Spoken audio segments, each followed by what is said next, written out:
SHM को समझने के लिए सबसे बेसिक स्ट्रक्चर की यदि बात की जाए तो मैं हमेशा सिंपल पेंडुलम को लूँगा। ठीक है, सिंपल पेंडुलम बेसिकली होता है क्या है, हमारे पास एक नॉर्मल आप स्ट्रिंग मान लीजिए और उस स्ट्रिंग से एक मास अटैच है। ये एक एल लेंथ की स्ट्रिंग मान ली और ये मासलेस स्ट्रिंग मान रहा हूँ मैं। आइडियल स्ट्रिंग की बात कर रहा हूँ। ये हमारे पास मासलेस स्ट्रिंग है और इस मासलेस स्ट्रिंग से एक छोटा सा ब्लॉक अटैच है इस तरीके से। ठीक है, और इस छोटे से सिस्टम का जो मास है बॉल का वो स्मॉल है मान रहा हूँ और इसके डायमेंशन इसकी जो रेडियस है वो एल के रिस्पेक्ट में नेग्लिजिबल लेके चल रहा हूँ।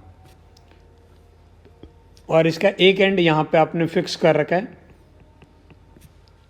अभी ये स्प्रिंग, ये जो आपस ब्लॉक है या जो छोटी सी बॉल है, ये इक्विलिब्रियम है क्योंकि इस पर एक नीचे की तरफ फोर्स लग रहा होगा, ग्रेविटी नीचे की तरफ mg, और एक फोर्स ऊपर की तरफ एक्ट कर रहा होगा, टेंशन T, और दोनों फोर्स इक्वल है। इस वजह से अभी हाल फिलहाल ये रेस्ट में और इक्विलिब्रियम में है। ठीक है, लेकिन इस बॉल को यदि मैं हल्का सा एक एंगल पे ले जाके रिलीज करता हूँ, यानी मैं इसी स्ट्रक्चर की बात कर रहा हूँ, यदि बॉल को मैं एक हल्के से एंगल पे ले आता हूँ, ये पूरी स्ट्रक्चर यहाँ पे बात कर रहा हूँ मैं, बॉल को मैं एक स्मॉल एंगल थीटा के थ्रू डिस्प्लेस कर रहा हूँ, स्ट्रिंग को थोड़ा साइड में ले जा रहा हूँ। ठीक है, तो इस मोमेंट पे क्या होगा, इस मोमेंट पे यहाँ पे इस बॉल पे दो फोर्स एक्ट कर रहे होंगे, एक नीचे की तरफ टेंशन T, सॉरी नीचे की तरफ mg, और एक इधर की तरफ टेंशन T, दो ही फोर्स एक्ट कर रहे हैं। और ये जो mg है, इस mg का जो एक कंपोनेंट है, ऐसे बात करते हैं, ये एंगल थीटा है, ये भी थीटा है, तो इस mg का एक कंपोनेंट आएगा mg साइन थीटा इधर की तरफ, और ये जो कंपोनेंट है ये बेसिकली इसके एंगुलर डिस्प्लेसमेंट थीटा का अपोज कर रहा है। आपने इसे एंटी क्लॉकवाइज डायरेक्शन में थीटा एंगल से रोटेट करके छोड़ दिया तो mg साइन थीटा पार्टिकल को वापस इस मेन पोजीशन पे लाने का काम कर रहा है। ये वाली जो हमारे पास मेन पोजीशन है उस पर लाने का काम कौन कर रहा है, mg साइन थीटा। याद रखना, टेंशन इधर की तरफ लाने का काम नहीं कर रहा है, यानी टेंशन रीस्टोरिंग फोर्स का काम नहीं कर रहा है। mg का एक कंपोनेंट यहाँ पे रीस्टोरिंग फोर्स का काम कर रहा है, यानी पार्टिकल को मेन पोजीशन पे वापस लाने की कोशिश कर रहा है। समझ में आ रही बात? बहुत बढ़िया। तो ये mg साइन थीटा चाहेगा कि पार्टिकल वापस मेन पोजीशन की तरह रहे। ठीक है, अच्छा इस पार्ट को आगे देखते हुए यहाँ तक का पार्ट समझ आया ना। यदि इस मोमेंट पे बोला जाए पार्टिकल पे रिजल्टेंट फोर्स कितना, आपने यहाँ पे इसे रिलीज कर दिया है, तो आप कहोगे T और mg कॉस थीटा तो कैंसिल आउट हो जाएगा, और मेन पोजीशन की तरफ जो फोर्स लग रहा है, मेन पोजीशन की तरफ जो फोर्स लग रहा है वो आपके पास है mg साइन थीटा। क्या है, mg साइन थीटा, और ये mg साइन थीटा पार्टिकल को मेन पोजीशन पे ला रहा है। तो पार्टिकल पे जो भी एक्ट कर रहा है फोर्स वो हमारे पास कितना है, mg साइन थीटा। थोड़ा सा यहाँ हमें देखने का नज़रिया चेंज करना चाहिए। कौन सा नज़रिया चेंज करना चाहिए, यहाँ पार्टिकल का मोशन स्ट्रेट पाथ पे नहीं है, पार्टिकल बेसिकली एक सर्कुलर ट्रैक पे रोटेट कर रहा है, सर्कल नहीं बना रहा है, हल्का सा एक एंगुलर डिस्प्लेसमेंट के थ्रू इस तरीके से हमारा जो पार्टिकल है वो बेसिकली ऐसे रोटेट कर रहा है, मतलब इस ऑक्सीलेशन कर रहा है इस एंगुलर पोजीशन पे। ठीक है, इसका थीटा कंटिन्यूसली चेंज हो रहा है इस तरीके से। वो इधर आपने थीटा एंगल पे रिलीज किया तो इधर वापस आएगा, और अपोजिट डायरेक्शन में थीटा एंगल पे जाएगा फिर वापस आएगा। इस तरीके से पार्टिकल का एसएचएम हो रहा है, और एसएचएम इस बार उसके डिस्प्लेसमेंट की बजाय मुझे एंगुलर डिस्प्लेसमेंट लिखना ज़्यादा सूटेबल लग रहा है। ठीक है, क्योंकि पार्टिकल आपके पास सर्कुलर ट्रैक का एक पार्ट फॉलो कर रहा है, स्ट्रेट पाथ को फॉलो नहीं कर रहा है। हालांकि ये एंगल छोटा लेने पे ऑलमोस्ट स्ट्रेट हो जाता है, इसमें कोई दिक्कत नहीं, बट फिर भी अभी के लिए मैं ये लिखूँगा कि जब वो आपके पास वापस लाने के लिए जब आप एंगल पे डिस्प्लेस करते हो तो वापस पार्टिकल को रोटेट करके वापस सेम पोजीशन पे लाने के लिए फोर्स की बजाय मुझे वर्ड यूज़ करना चाहिए टॉर्क। तो पार्टिकल को वापस मेन पोजीशन पे लाने के लिए टॉर्क कितना एक्ट करेगा उस पर बात करते। तो जब मैं टॉर्क की बात करूँ, टॉर्क एक्टिंग ऑन पार्टिकल, ठीक है, तो टॉर्क में बोल सकता हूँ कि इस पॉइंट के अबाउट पार्टिकल बेसिकली घूम रहा है। ये जो पॉइंट ऑफ सस्पेंशन है ना, इस ओ के अबाउट बात करो, पॉइंट ऑफ सस्पेंशन ओ के अबाउट बात करोगे तो टी की वजह से टॉर्क हर एक मूवमेंट पे 0 और एम जी की वजह से टॉर्क कितना रहेगा, torque due to m g. तो आप लिखोगे m g multiply perpendicular distance, perpendicular distance ये वाली हो जाएगी कितनी, एल साइन थीटा। तो पार्टिकल पे इतना टॉर्क लग रहा है, ठीक है, M G l sine theta, ठीक है। और टॉर्क को मैं लिख सकता हूँ आई अल्फा, आई अल्फा, तो आई अल्फा किसकी इक्वल हो गया, एम जी एल साइन थीटा। और यहाँ से अल्फा को मैं ऐसा लिख सकता हूँ m G L divide by moment of inertia multiply with sine theta. थोड़ा सा देखिएगा, आपने इसे एंगुलर डिस्प्लेसमेंट दिया है एंटी क्लॉकवाइज डायरेक्शन में और टॉर्क इसके अबाउट जो लग रहा है वो बेसिकली इसे क्लॉकवाइज डायरेक्शन में घुमा रहा है। यानी मैं डायरेक्शन वाइज बात करूँ तो टॉर्क की डायरेक्शन थीटा के अपोजिट है, ठीक है, तो अल्फा की डायरेक्शन भी थीटा के अपोजिट रहेगी, ठीक है।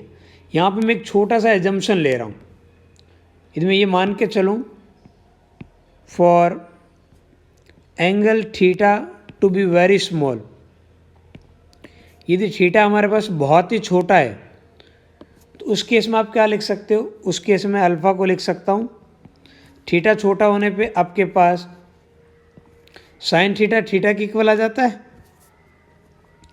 और ये M G L divide by moment of inertia. Moment of inertia basically O के अबाउट बात होगी क्योंकि मैंने टॉर्क ओ के अबाउट निकाला पॉइंट ऑफ सस्पेंशन के अबाउट, ठीक है। अच्छा, क्योंकि फिक्स एक्सेस रोटेशन वाला नज़ारा है। यदि अल्फ़ा और थीटा की बात करूँ तो डायरेक्शन वाइज अल्फ़ा और थीटा एक दूसरे के अपोजिट है, एक क्लॉकवाइज है तो दूसरा एंटी क्लॉकवाइज है। ये पूरा पार्ट एक कांस्टेंट है, तो ये आपके पास एसएचएम की इक्वेशन, ये जो एसएचएम की इक्वेशन होती है ना, a vector is equal to minus omega square x, ये आपस लीनियर एसएचएम की इक्वेशन होती है। और जब पार्टिकल बेसिकली रोटेट करते हुए एसएचएम परफॉर्म करे तो उस मोमेंट पे अल्फा ए की जगह एंगुलर एक्सेलरेशन आता है, तो इसे लिखेंगे alpha vector is equal to omega square theta vector. ये आपके पास एंगुलर एसएचएम की इक्वेशन है और ये लीनियर एसएचएम की इक्वेशन है, ठीक है।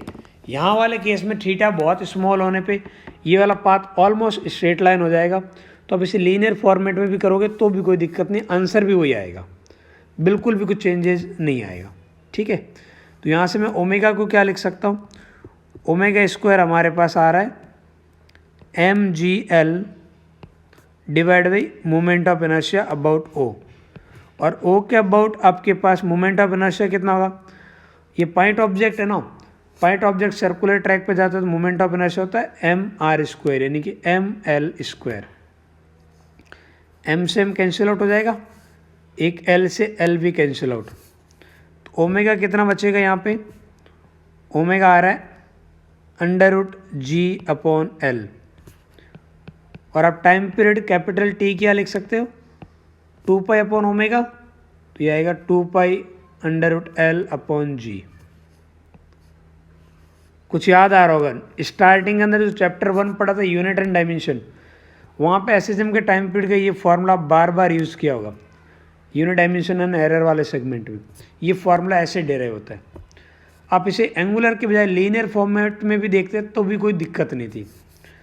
आप बोल सकते थे m g sine theta effective force का काम कर रहा है और थीटा छोटा होने पे जो रिजल्टेंट रीस्टोरिंग फोर्स का काम कौन कर रहा है, वो कर रहा है एम जी साइन थीटा, और थीटा स्मॉल होने पे साइन थीटा थीटा की इक्वल आ जाता है, और थीटा को मैं लिख सकता हूँ एंगुलर डिस्प्ले ये लीनियर ये आर्क की जो लेंथ है, आर्क की लेंथ x मान लो, x divide by radius l, ये मास मल्टीप्लाई बाई एक्सेलरेशन, एक ही डायरेक्शन x के अपोजिट है। लेकिन ये सारी बातें कब कर रहा हूँ, जब थीटा बहुत ही ज़्यादा स्मॉल हो तब, तो वापस अपन वहीं पे आ जाएंगे जहाँ पहले थे। ठीक है, वेक्टर फॉर्म में देखोगे तो एक माइनस भी लगाना पड़ेगा, तो रिजल्ट सेम आता है। आगे से इस चीज़ का थोड़ा सा ध्यान रखिएगा कि लीनियर एक्सेलरेशन एसएचएम की ये इक्वेशन होती है और एंगुलर एसएचएम की ये इक्वेशन होती है, बिल्कुल आइडेंटिकल होती है, कोई दिक्कत नहीं। ठीक है, ये सिंपल पेंडुलम की स्टोरी। अब इसके अंदर हल्का हल्का सा अपन मॉडिफाई करके देखते हैं कि इसके अंदर किस तरीके से चेंजेज आएगा इसके टाइम पीरियड में। बराबर है, सिंपल पेंडुलम की कुछ अलग अलग सिचुएशन डिस्कस करते हैं। मान लेते हैं एक सिंपल पेंडुलम को आपने एक लिफ्ट के अंदर इस तरीके से लटका दिया है, लेंथ l और एक छोटा सा ब्लॉक स्मॉल m मास का, उसकी डायमेंशन लेंथ के कंपेयर में नेग्लिजिबल है। अब हमारे पास यदि लिफ्ट ऊपर की तरफ जा रही है विथ एक्सेलरेशन a0 और इस पेंडुलम को मेन पोजीशन से आप डिस्टर्ब करोगे तो इसके SHM का टाइम पीरियड कितना होगा। ठीक है, आप यदि इसे मेन पोजीशन से डिस्टर्ब करोगे, अंदर बैठे इंसान से पूछो ना, तो अंदर बैठे इंसान से आप बात करोगे तो यही कहेगा कि इस ऑब्जेक्ट पे अब एक एडिशनल फोर्स लगने लग गया है, वो हमारे पास सूडो फोर्स MA नीचे की तरफ, यानी कि इस पर MG नीचे की तरफ लग ही रहा था, उसके अलावा एक और फोर्स एक्ट करने लग गया नीचे की तरफ MA0। इस वजह से इफेक्टिव G की वैल्यू बढ़ गई, यानी कि टाइम पीरियड का फॉर्मूला होता है 2 पाई √L/G, ये होता है। तो G की वैल्यू हमारे पास बढ़ गई, G की वैल्यू अब कितनी होगी, G + A0। तो ये हमारे पास इस तरीके से टाइम पीरियड का फॉर्मूला मॉडिफाई हो जाएगा। अब ये लिफ्ट ऊपर जाने की बजाय नीचे आती A एक्सेलरेशन से, तो क्या होता, तो अंदर वाले पर्सन के अकॉर्डिंग mg के अलावा एक और फोर्स एक्ट कर रहा होगा MA0 जो ऊपर की तरफ, तो हमारे पास इफेक्टिव G की वैल्यू यहाँ पे कम हो गई। इफेक्टिव G की वैल्यू कितनी कम हो गई, तो आप टाइम पीरियड लिख सकते हो 2 पाई √L/G, G बोले तो यहाँ पर आएगा G - A0। ये हमारे पास टाइम पीरियड की इक्वेशन रहेगी।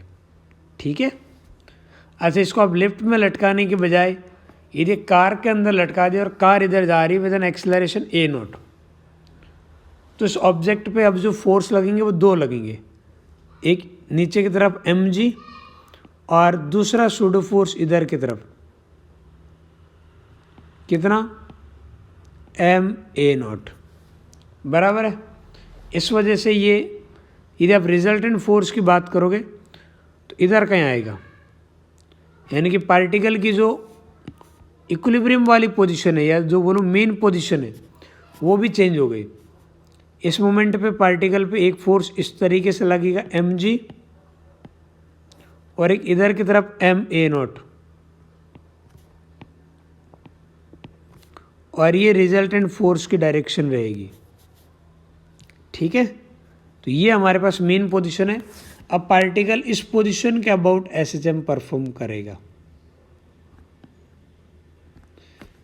ये वो पर्टिकुलर एंगल होगा जब पार्टिकल पे लगने वाला टॉर्क 0 रहेगा।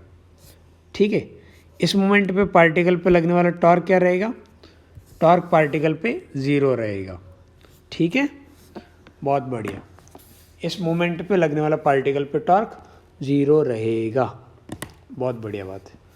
अच्छा ये यहाँ पे रिजल्टेंट आपको टाइम पीरियड निकालना है ना, टाइम पीरियड की बात करेंगे तो टाइम पीरियड अपन लिखेंगे 2 पाई √L डिवाइड बाई, अब ऐसा लग रहा है कि इधर के साइड में इफेक्टिव एक्सेलरेशन एक्ट कर रहा है ना, या ऐसा लग रहा है कि ग्रेविटी आज इधर की तरफ एक्ट करने लग गई, और ग्रेविटी की जो इफेक्टिव वैल्यू है उसमें लिखूंगा effective force divide by mass. Effective force कितना आ रहा है टेंशन के अलावा, तो वो आपके पास आ रहा है MA0 का होल स्क्वायर प्लस MG का होल स्क्वायर। ठीक है, पूरे को डिवाइड बाई यदि आप G करोगे तो कितना आएगा ये हमारे पास बनेगा अंडर रूट ए नॉट का स्क्वायर प्लस जी स्क्वायर। तो ये आपके पास इफेक्टिव ग्रेविटी की वैल्यू होगी, जी की इफेक्टिव वैल्यू, जो इस टाइम पीरियड वाले फॉर्मूले में लगाते हैं। तो इन सारे एग्जाम्पल से एक चीज़ समझ में आती है कि टाइम पीरियड का जो फॉर्मूला है ना, टाइम पीरियड को आप ऐसा लिख सकते हो, सिंपल पेंडुलम की बात कर रहा हूँ, 2π√L/g इफेक्टिव। अच्छा, जी इफेक्टिव कैसे निकालेंगे ये थोड़ा सा देख लेना। जी इफेक्टिव बेसिकली मीन पोजीशन के अंदर जो पार्टिकल पे फोर्स लग रहा है, मीन पोजीशन पे पार्टिकल पे जो फोर्स लग रहा है डिवाइड बाई मास m। अच्छा सर, मीन पोजीशन पे तो रिजल्टेंट फोर्स 0 होता है। मीन पोजीशन पे वो फोर्स जो आपके पास बाद में जिनका एक कंपोनेंट रिस्टोरिंग फोर्स का काम करेगा। अच्छा, यानी कि यहाँ पे इस पर्टिकुलर मोमेंट पे या यहाँ बात कर लो तो टेंशन के अलावा जो फोर्स लग रहे हैं उनका रिजल्टेंट की बात करें, क्योंकि टेंशन का कोई भी कंपोनेंट रीस्टोरिंग फोर्स में काम नहीं आता जब वो किसी आप इसे मेन पोजीशन से डिस्टर्ब करते हो। तो मैं उन फैक्टर को नहीं बात करूँगा। तो मेन पोजीशन पे वो फोर्स जिनका कंपोनेंट बाद में रीस्टोरिंग फोर्स का काम करेगा, उन सारे फोर्स का रिजल्टेंट डिवाइड बाई m। तो मैं टेंशन यहाँ नहीं लिखूँगा, m a नॉट और m g ही लिख रहा हूँ, क्योंकि जैसे आप इसे डिस्टर्ब करोगे इन्हीं का एक फोर्स या इन फोर्स के कंपोनेंट ही पार्टिकल को वापस मेन पोजीशन पर लाने का काम करेगा। तो इस तरीके से आप सॉल्व कर सकते हो। अभी जो मैंने बोला ना, इसको लेकर छोटा सा क्वेश्चन पूछता हूँ, अभी आपको समझ में आ जाएगा मैं बोलना क्या चाह रहा हूँ। ये एक सिंपल पेंडुलम है और इसका टाइम पीरियड आ रहा है कैपिटल टी। कैपिटल टी क्या है? इसका टाइम पीरियड है। अब मैं इसके अंदर क्या मॉडिफाई कर रहा हूँ, ये जो पॉइंट ऑफ सस्पेंशन है ना, इस पॉइंट ऑफ सस्पेंशन पे मैं एक पॉइंट ऑब्जेक्ट रख देता हूँ कैपिटल M, ठीक है। और बोला जाए कि अब ये पॉइंट ऑफ सस्पेंशन मैंने एक पॉइंट ऑब्जेक्ट रखा है कैपिटल M, ऑफकोर्स ये फिक्स है, और अब इन दोनों के बीच में एक ग्रेविटेशनल अट्रैक्शन फोर्स एक्ट करेगा और उस वजह से इसका टाइम पीरियड चेंज हो जाता है, नया टाइम पीरियड आ जाता है टी डैश। टी डैश क्या है? New time period. तो आपको बताना है कि टी डैश और टी में क्या रिलेशन होगा, कौन बड़ा होगा कौन छोटा होगा, बस ये बताना है। तो आपको इस मोमेंट पे पार्टिकल पे एक फोर्स लग रहा होगा mg नीचे की तरफ, यानी ग्रेविटी से नीचे की तरफ खींच रही होगी। इसी मोमेंट पे ऊपर वाले की ग्रेविटी से ऊपर की तरफ खींच रही होगी। ग्रेविटेशनल फोर्स जो कैपिटल M लगा रहा है ये उसे ऊपर की तरफ खींच रहा होगा। ये अर्थ का ग्रेविटेशनल अट्रैक्शन फोर्स है और एक इस पे ऊपर की तरफ टेंशन T तो लग ही रहा था, हाँ है ना। तो यदि आप बोलोगे अब सर इफेक्टिवली आपके पास नीचे की तरफ लगने वाला जो ग्रेविटी वाला फोर्स है वो बेसिकली कम हो गया ना। तो फोर्स कम होने से जी की वैल्यू कम हो गई और जी की वैल्यू कम होने से टाइम पीरियड का हमने अभी फॉर्मूला पढ़ा था 2π√L/g इफेक्टिव। तो हमारे पास जी इफेक्टिव यदि कम हो गया तो टाइम पीरियड बढ़ जाएगी, यानी कि टी डैश की जो वैल्यू है वो वापस टी से ज़्यादा होगी। और ये जो आपका आंसर है ये गलत है। अच्छा, कहाँ गलती की हम लोगों ने? ये जो आपके पास FM लग रहा है, यानी कैपिटल M का जो अट्रैक्शन फोर्स है, इसका रीस्टोरिंग फोर्स में कोई कंट्रीब्यूशन नहीं। अभी समझाता हूँ मैं क्या बोलना चाह रहा था। सपोज इस तरीके से थीटा एंगल पे आपने इसे डिस्प्लेस किया, इस मोमेंट पे फोर्स किधर लग रहे हैं वो चेक करो। उस मोमेंट पे एक फोर्स लग रहा है आपके पास mg इधर की तरफ, ये ग्रेविटेशनल अट्रैक्शन फोर्स जो अर्थ खींच रही है इसको, टेंशन इधर की तरफ, और कैपिटल M की जो ग्रेविटी है वो भी इधर की तरफ। तो कैपिटल M की ग्रेविटी बिल्कुल, इस कैपिटल M की ग्रेविटी का जो फोर्स है ना FM, इसका कोई भी कंपोनेंट एक्ट नहीं करता है पार्टिकल को वापस मेन पोजीशन पर लाने के लिए, या बोलो इसके वजह से जो फोर्स लग रहा है उसका कोई टॉर्क नहीं होगा इस पॉइंट ऑफ सस्पेंशन के अबाउट। तो इसका टाइम पीरियड को लेके ये जो फोर्स लगेगा उसका कोई लेना देना नहीं है। टाइम पीरियड की कैलकुलेशन में इसका कोई कंट्रीब्यूशन नहीं रहेगा। तो हमारा जो आंसर रहेगा टी डैश की वैल्यू टी के इक्वल रहेगी। थोड़ा दोबारा आराम से सुनिएगा, इसको समझ में आ जाएगा मैं क्या बताने की कोशिश कर रहा हूँ। ठीक है।